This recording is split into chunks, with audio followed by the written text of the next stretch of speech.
যত নবী আল্লাহ প্রেরণ করেছেন সকল নবী রাখাল ছিলেন, ছাগল চড়িয়েছেন, কর্মী ছিলেন, শ্রমিক ছিলেন। সাহাবা একরাম প্রশ্ন করলেন, ইয়া রাসূলুল্লাহ আপনি? তিনি বললেন, কুনতু আরআ গানামান লিআহলি মক্কা আলা কারারিদ। মক্কাবাসীদের ছাগল, কিছু মানুষের ছাগল নিয়ে টাকার বিনিময়ে, পয়সার বিনিময়ে, মজুরির বিনিময়ে আমি মাঠে নিয়ে চড়াতাম।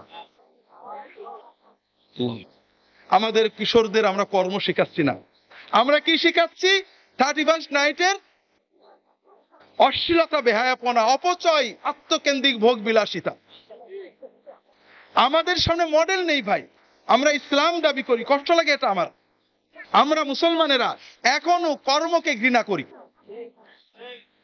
আমার 10 বছরের ছেলে, 12 বছরের ছেলে প্রাইমারি স্কুল ছুটি হয়েছে, গ্যারেজে কাজ করবে, আমরা কেউ রাজি না।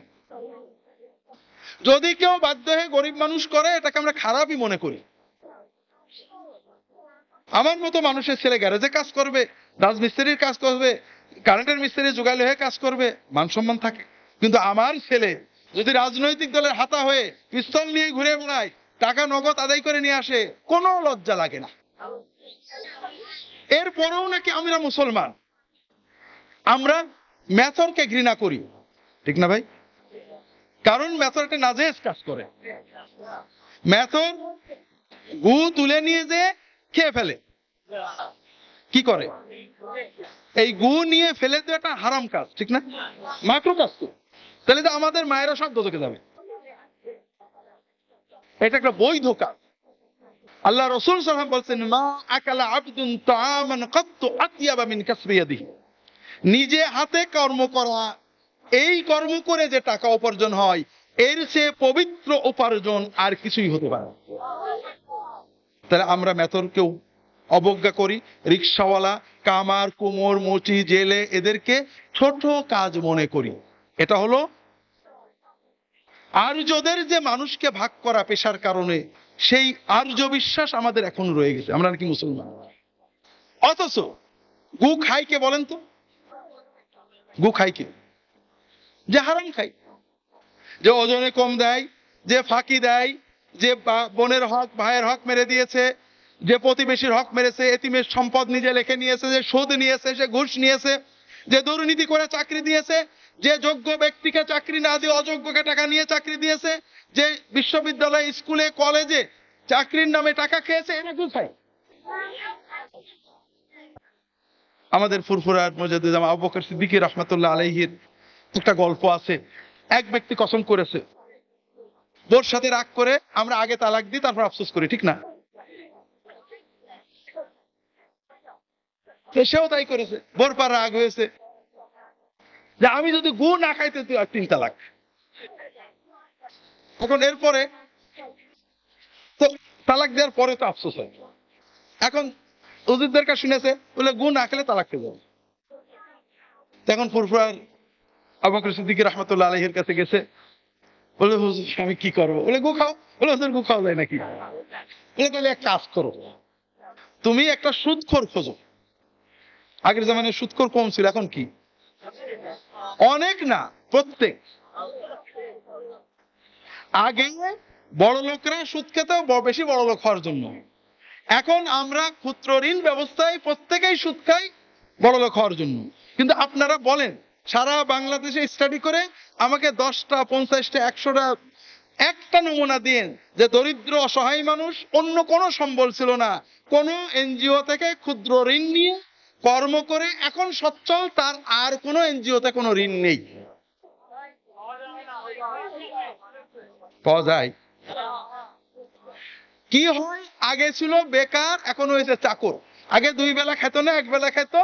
আমি যে বললাম যে তোমাকে এই 10,000 টাকা দিচ্ছি, যা পারো আয় উপার্জন করে খাবা, আমার শুধু প্রতিদিন 500 টাকা দিয়ে দেবা। তো খুশি হয়ে নিয়ে গেল, খেটে খেটে সন্ধে লাগে 520 টাকা হয়েছে। ও কত পেল? আর আমি তো বড় লোক কে হচ্ছে? এই সমিতিগুলো। আর ও আমার চাকর হয়ে পাগলের মতো খাটছে। তারপরেও ঋণ যখন শোধ হয় না, তখন আরেক সমিতির থেকে টাকা নিয়ে এটা শোধ দেয়। এখন কি হয়েছে? একটু পরিষ্কার পোশাক পরে পরিশ্রম করে। এই পরিশ্রমটাই যদি ও এই সুদ না নিয়ে করত, ও এমনি সচ্ছল হয়ে যাবে। কিন্তু আমরা অলস, কর্ম আমাদের দেশে খারাপ মনে করা হয়। আমাদের সন্তানেরা আরব দেশে যে মেথরের চাকরি করে 3 লাখ 4 লাখ টাকা খরচ করে, কারণ বাংলাদেশে কাজ করলে নাকি বংশের মান থাকে না। তো যেটা বলছিলাম, লম্বা বলতে গেলে দেরি হয়ে যাবে। রাসূলুল্লাহ সাল্লাল্লাহু আলাইহি ওয়াসাল্লাম কৈশোরে কর্ম করতেন, তিনি কর্মমুখী ছিলেন, তার সাহাবীরা কর্মমুখী ছিলেন। আয়েশা রাদিয়াল্লাহু তাআলা বলছেন, কানা আসহাবু রাসূলিল্লাহ সাল্লাল্লাহু আলাইহি ওয়াসাল্লাম উম্মাল আনফুসিহিম, রাসূলুল্লাহ সাল্লাল্লাহু আলাইহি ওয়াসাল্লামের সাহাবীরা সবাই নিজের কর্ম নিজে করতেন। খেতে কাজ করতেন, ব্যবসায় কাজ করতেন, পরের বাড়িতে কাজ করতেন, কাজ করতেন। আমরা কাজ শিখলাম না। আব্দুর রহমান ইবনে আউফ রাদিয়াল্লাহু তাআলা আনহু, রাসূলুল্লাহ সাল্লাল্লাহু আলাইহি ওয়াসাল্লাম 10 জন সবচেয়ে প্রসিদ্ধ জান্নাতের সংবাদ পাওয়া সাহাবীদের একজন, হিজরত করে মদিনায় গেলেন খালি হাত, অসহায়, একেবারে নিঃস্ব। আল্লাহ রাসূল সাল্লাল্লাহু আলাইহি ওয়াসাল্লাম তাকে যে আনসারীর সাথে ভাই বানিয়ে দিলেন, ওই আনসারী বললেন, ভাই আপনি আমার ভাই, রক্তের ভাইয়ের চেয়েও বড় ভাই। আমার জমি আছে, অর্ধেক আপনি নিয়ে নেন। আমার বাড়ি আছে, অর্ধেক আপনি নিয়ে নেন। আমার 2টো বউ আছে, একটা তালাক দিচ্ছি, আপনি বিয়ে করে নেন। আব্দুর রহমান ইবনে আউফ কি বললেন, ভাই আপনার জমিতে আল্লাহ বরকত দিক, আপনার বাড়িতে আল্লাহ বরকত দিক, আপনার আহাল পরিবারে আল্লাহ বরকত দিক, আমার কিচ্ছু লাগবে না ভাই। মদিনার বাজারটা কোন জায়গায় একটু বলে দেন। দুল্লুন আলা সুকিল মদিনা, মদিনার বাজারে দিয়ে 2 টাকার সওদা নিয়ে বাজার করতে বসলেন, কেনেন আর বেচেন, কেনেন আর বেচেন। রাসূলুল্লাহ সাল্লাল্লাহু আলাইহি ওয়াসাল্লামের ওফাতের আগেই তিনি আরব বিশ্বের সবচেয়ে বড় একজন ধনী হয়ে গেলেন। রমজান মাসে ইফতারের আয়োজন ফেসবুকে দেখানো ঠিক কিনা?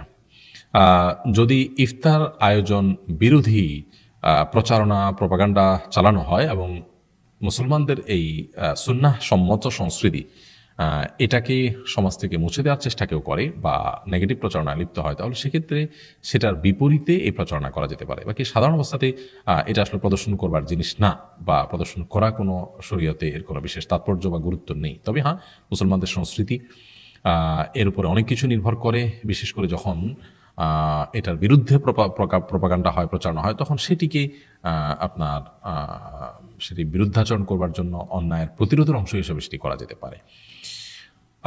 এমনিতে খাবার দাবারের খুব বেশি ছড়াছড়ি, ছবি দেখা দেখি, আপনার প্রদর্শন করি, এই জিনিসগুলো মৌলিকভাবে কোনো পছন্দনীয় বা প্রশংসনীয় বিষয় হতে পারে না। আমার বয়স 14 বছর, আমি হাঁটতে পারি না, আর কিছু সমস্যার কারণে আমি ঠিক করে বসতে পারি না, এর কারণে আমি নামাজ করতে পারি না। এক্ষেত্রে আমি কি করব? আল্লাহ তাআলা আপনাকে পরিপূর্ণ শেফা দান করুন, আমরা দোয়া করি। আপনি ঠিকমতো যদি বসতে না পারেন, তাহলে সেক্ষেত্রে হেলান দিয়ে আপনি সালাত আদায় করবেন, ইশারা, মাথার ইশারা, এভাবে হাত বেঁধে দাঁড়ানোর কাজগুলো করবেন। এরপরে রুকুতে যে এবার মাথা ঝুঁকাবেন, সেজদা একটু বেশি ঝুঁকে মাথা সেজদা করবেন, অর্থাৎ ইশারা করবেন। আবার সেজদা থেকে উঠে বসার নিয়ত করে মাথা উঠাবেন, সেটা আপনার বৈঠক হিসেবে গণ্য হবে। সেখানে বৈঠকের যে কার্যাবলী আছে সেগুলো আপনি সম্পাদন করবেন। এভাবে ইনশাআল্লাহ আপনার সালাত আদায় হয়ে যাবে।